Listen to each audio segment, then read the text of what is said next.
लेकर भारत की सूरत बदली है। कदम कदम पे जनता मोदी जी के साथ चली है। 8 साल में हमने संभव को संभव कर डाला है। जब में उगे सूरज का देखो पश्चिम में भी उजाला है। रात गई अब दिन आएगा, अभी तो ये बस भोर है। देश की अर्थव्यवस्था में पिछले 8 वर्षों में हुए सुधार और विकास ने हम देशवासियों को ये मौका दिया है कि आज हम गर्व से कह सकते हैं कि भारत दुनिया की सबसे तेज विकसित होती अर्थव्यवस्था है।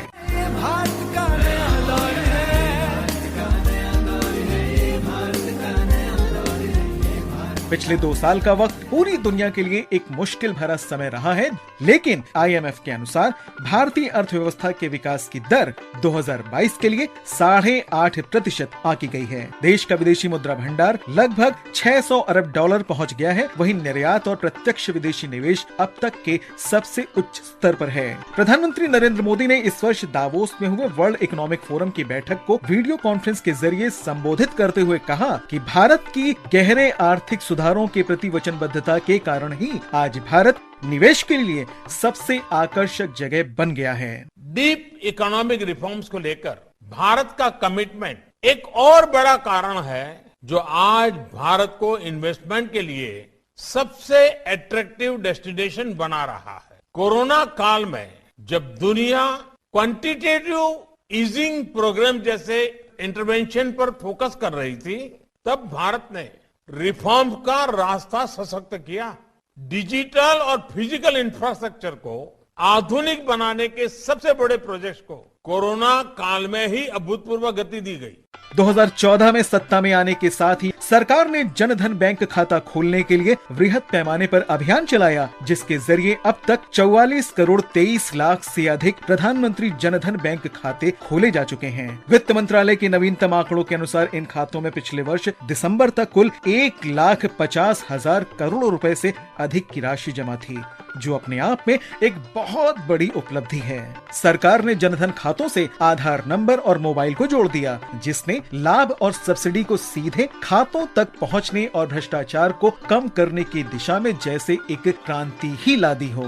आकाशवाणी ने बात की देश के पूर्व वित्त सचिव और भारतीय विशिष्ट पहचान प्राधिकरण के पूर्व मुख्य कार्यकारी अधिकारी अजय भूषण पांडे से, जिन्होंने बताया कि कैसे जैम यानी जनधन खाता, आधार और मोबाइल के मेल ने भारतीय अर्थव्यवस्था को एक गति दे दी है। आधार को मोबाइल से जोड़ करके, बैंक अकाउंट से जोड़ करके आज हमारे जो लाभधारक हैं उनके अकाउंट में सीधे पैसा जाता है। किसान सम्मान योजना, स्कॉलरशिप या उज्ज्वला योजना, सरकार के जितने बेनिफिट्स हैं वो सभी आज के दिन में सीधे जो लाभधारक हैं उनके बैंक अकाउंट में जाते हैं। सभी तरह के बिचौलिए थे वो सब खत्म हो गए। पिछले कुछ सालों में 2 लाख करोड़ से ज्यादा की बचत हुई। अजय भूषण पांडे का कहना है कि GST को लागू करना एक जटिल कार्य था, जिसने एक देश एक टैक्स के सपने को साकार किया है। दर्जनों टैक्सेस और सेस को हटा करके पूरे देश में एक वस्तु का सिर्फ एक ही कर और व्यवस्था बनाई गई कि जो व्यापारी है उसको सिर्फ एक जगह रिटर्न फाइल करना है। उसका अगर बिजनेस 10 राज्यों में है तो 10 राज्यों में अलग अलग फाइल करने की जरूरत नहीं है। तो इसमें इनडायरेक्ट टैक्स का जो एक स्ट्रक्चर था, इसमें काफी एक रिफॉर्म्स आया और उसके परिणाम आप देखें। GST का कलेक्शन हमारे जो इकोनॉमिक ग्रोथ है उसके कंपैरिजन में कहीं ज्यादा है। GST संग्रह में एक बड़ा उछाल सुधारों की सार्थकता को दिखाता है। GST राजस्व संग्रह अब तक 1,50,000 करोड़ रुपए के स्तर को भी पार कर चुका है। इस वर्ष अप्रैल माह में ये अब तक के सबसे ऊंचे स्तर यानी 1,68,000 करोड़ रुपए पर जा पहुंचा। इसके पहले 9 महीनों में भी GST संग्रह 1 लाख करोड़ रुपए से अधिक रहा है। आर्थिक सुधारों पर आकाशवाणी से बात करते हुए वित्तीय क्षेत्र के विशेषज्ञ शरद कोहली का कहना है कि GST के साथ साथ डायरेक्ट कर प्रणाली में व्यापक सुधार और इसके फेसलेस संचालन से भारत में व्यापार करने की सुविधाएं बढ़ी हैं।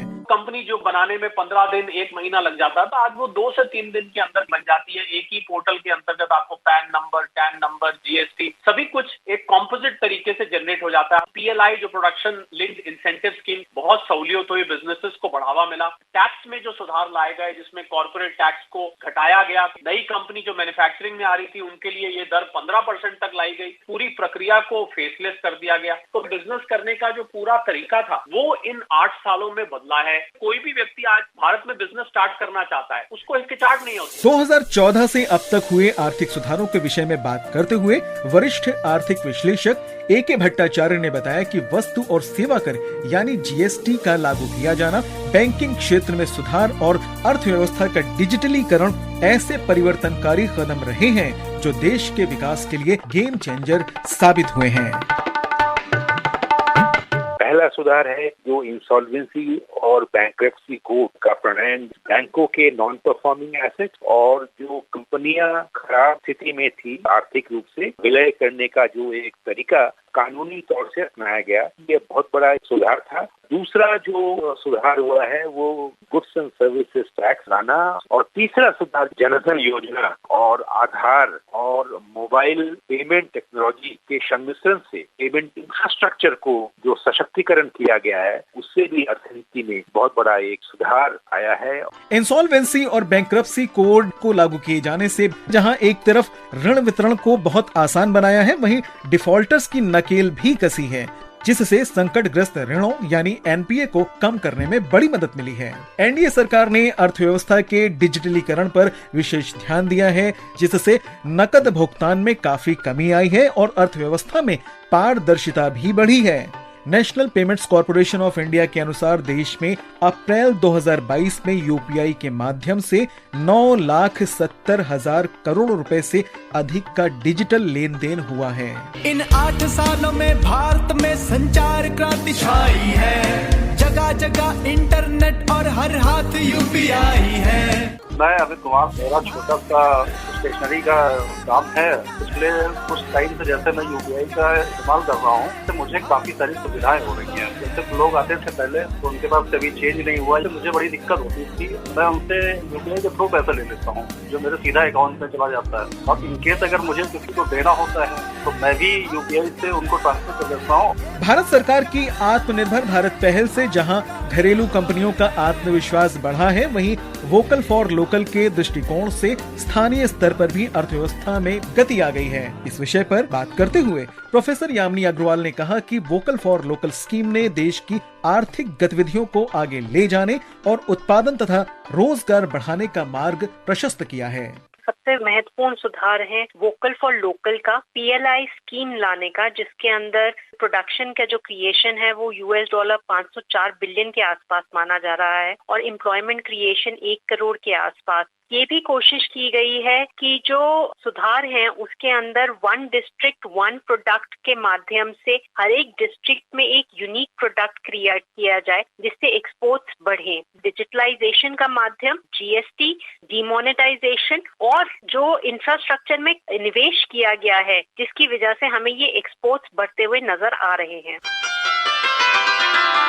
भारत में उभरते उद्योगों और नए आइडियाज पर आधारित कंपनियों को बढ़ावा देने के लिए मोदी सरकार की स्टार्टअप इंडिया एक बहुत बड़ी पहल है। सरकार के इस कदम की सफलता को इस बात से आंका जा सकता है कि 70,000 से अधिक उभरती कंपनियों का पंजीकरण किया जा चुका है।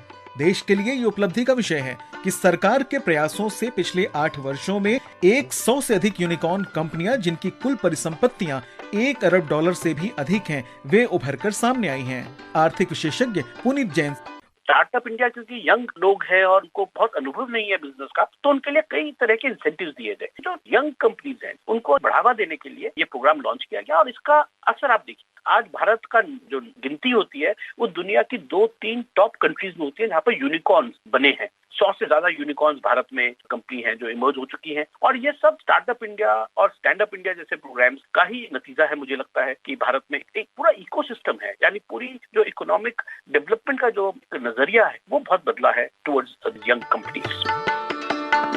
इसी क्रम में उद्यम का अवसर जनसंख्या के निचले और वंचित स्तर तक पहुंच सके, इसके लिए भारत सरकार ने स्टैंड अप इंडिया योजना की शुरुआत की, जिससे अनुसूचित जाति, अनुसूचित जनजाति और महिला उद्यमियों को भी पर्याप्त अवसर मिल पाए हैं। पिछले 8 वर्षों में सरकार ने बड़े उद्योगों के साथ साथ मझोले उद्योगों पर भी ध्यान दिया है। सूक्ष्म, लघु और मध्यम उद्योग यानी MSME क्षेत्र में जहां एक तरफ आर्थिक सुधारों को अंजाम दिया गया है, वहीं emergency credit line guarantee scheme के तहत उन्हें आसान शर्तों पर ऋण उपलब्ध कराया गया है। Vipin Vora, I am the chairman of continental carriers private limited. जो क्रेडिट लाइन मोदी जी ने शुरू की है, ये बिजनेसमैन के लिए बहुत ही अच्छी चीज है। बिजनेसमैन जो भी अगर प्रॉब्लम में था, उसको एक हेल्प मिली है गवर्नमेंट के ये स्कीम से। GST लाना और कस्टम में भी फेसलेस चीजें लाना, ये सब चीजें एक बिजनेस को बहुत ही अच्छे तरीके से कंट्रोल हो रहा है और फ्यूचर में इसका बहुत ज्यादा फायदा होगा। सरकार ने अपने न्यूनतम शासन अधिकतम सुशासन के दृष्टिकोण के तहत सार्वजनिक कंपनियों में सुधार और उनका विनिवेश किया है।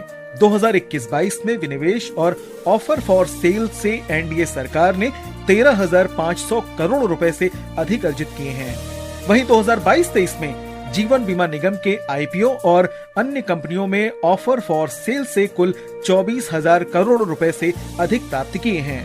प्रधानमंत्री नरेंद्र मोदी ने दावोस में विश्व आर्थिक मंच के सम्मेलन में बताया कि कैसे आधारभूत ढांचा विकास के माध्यम से भारत उत्पादन और विश्व आपूर्ति श्रृंखला से जुड़ रहा है और आने वाले समय के लिए स्वयं को तैयार कर रहा है। हर स्टेक होल्डर को एक ही प्लेटफॉर्म पर लाने के लिए भारत ने गति शक्ति नेशनल मास्टर प्लान भी शुरू किया है। आत्मनिर्भरता के रास्ते पर चलते हुए भारत का फोकस सिर्फ प्रोसेस को आसान करने पर ही नहीं है, बल्कि इन्वेस्टमेंट और प्रोडक्शन को इंसेंटिवाइज करने पर भी है। इसी अप्रोच के साथ आज 14 सेक्टर्स में $26 बिलियन की प्रोडक्शन लिंक इंसेंटिव स्कीम्स लागू की गई। Fab, chip and display industry के निर्माण के लिए $10 बिलियन का इंसेंटिव प्लान इस बात का प्रमाण है कि ग्लोबल सप्लाई चेन को स्मूथ बनाने के लिए हम कितने प्रतिबद्ध हैं। मोदी सरकार द्वारा किए गए इन सुधारों से भारतीय निर्यात को जबरदस्त उछाल मिला है।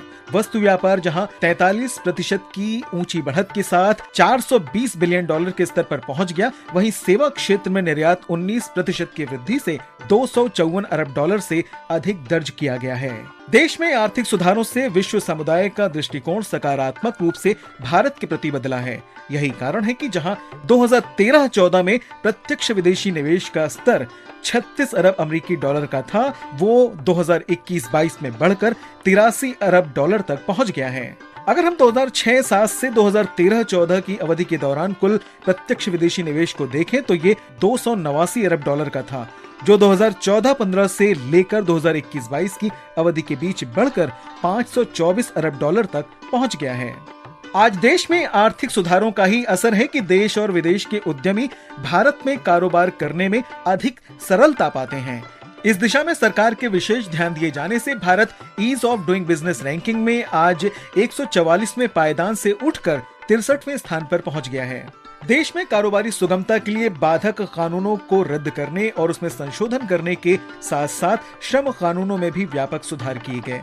जहां सालों तक श्रमिकों को, उद्योगों को सैकड़ों कानूनों के जाल में उलझाए रखा गया, वहीं आज दर्जनों श्रम कानून 4 लेबर कोड्स में समा चुके। जहां कभी कृषि को सिर्फ गुजारे का माध्यम माना जाता था, वहीं अब कृषि में ऐतिहासिक रिफॉर्म्स के जरिए भारतीय किसानों के देश विदेश के मार्केट से सीधे जोड़ने का प्रयास हो रहा है। सरकारी खरीद में पारदर्शिता लाने के लिए government e market place GEM की शुरुआत की गई, जो किसी देश में सरकारी खरीद के लिए सबसे बड़ा प्लेटफॉर्म है। जैम पोर्टल ने देश के सूक्ष्म, लघु और मध्यम उद्यमों को एक मंच पर आने का मौका दिया है, जिससे उद्यमियों को अपने उत्पाद बेचने में भी आसानी हुई है। इन तमाम आर्थिक सुधारों और व्यापार सुगमता के प्रयासों से जहां एक तरफ लोगों का भरोसा सरकार में बढ़ा है, वहीं आम जन की उद्यम करने की क्षमता भी बढ़ी है, जिससे अधिक से अधिक लोगों की भागीदारी देश के अर्थतंत्र और विकास में सुनिश्चित हुई है। इन सकारात्मक परिवर्तनों का उल्लेख करते हुए प्रधानमंत्री नरेंद्र मोदी ने लाल किले की प्राचीर से कहा कि जो यात्रा सबका साथ और सबका विकास के साथ शुरू हुई थी, उसमें अब भारत को शिखर पर ले जाने के लिए सबका विश्वास और सबका प्रयास भी जुड़ गया है। पूरे विश्व में अपने भारत की महिमा का शोर है।